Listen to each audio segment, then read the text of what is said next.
So, what was your first time podcasting like? Were you nervous? I feel like I'm hitting on you at a bar. Wouldn't be your first time.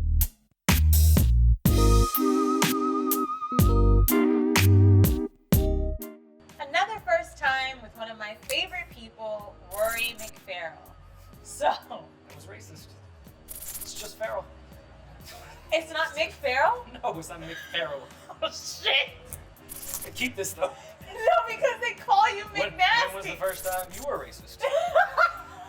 In my defense, when was the first time someone called you Irish McNasty? I really thought that Mick was in there. That maybe 3 years ago on the podcast. Okay. It's been a running name for quite some time. I can't get rid of it. So, what was your first time podcasting like? Were you nervous? It was with my friends, so it just felt like natural conversations that we were already having. Yeah.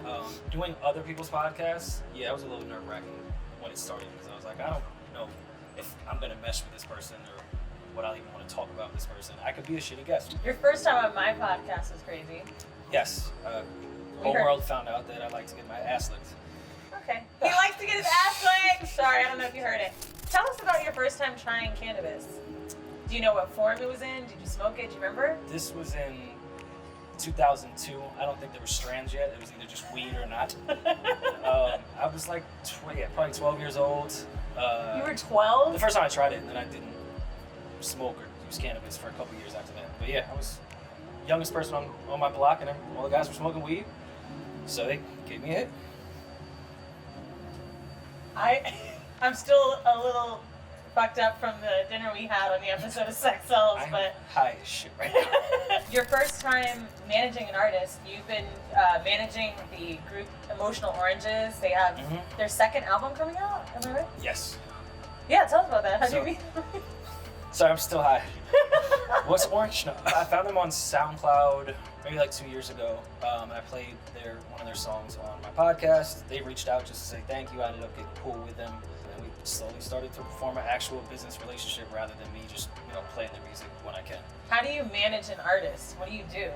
Like, Well, my manager just basically has to be like, everything is fine, you're beautiful. And I'd be like, okay. I think the most important shit to manage an artist is to manage their feelings towards their own work is really the best way. That's it's more of an intangible type thing, especially with Emotional Oranges because they're so self-sufficient. They do everything in-house. Like, it's easy just to be on a human level with them when it comes to manager shit. And before we get out of here, because they need to make an appearance, tell us about your first time becoming a father.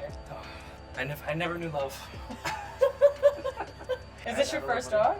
No, I had a dog when I was a kid, but it's been my first dog that's mine, not my mom's. If you too would like to be Rory's pet, please find him on his Instagram. This is Rory. I need some water. And watch Sex Sells because you'll figure out why we look like this. Yeah.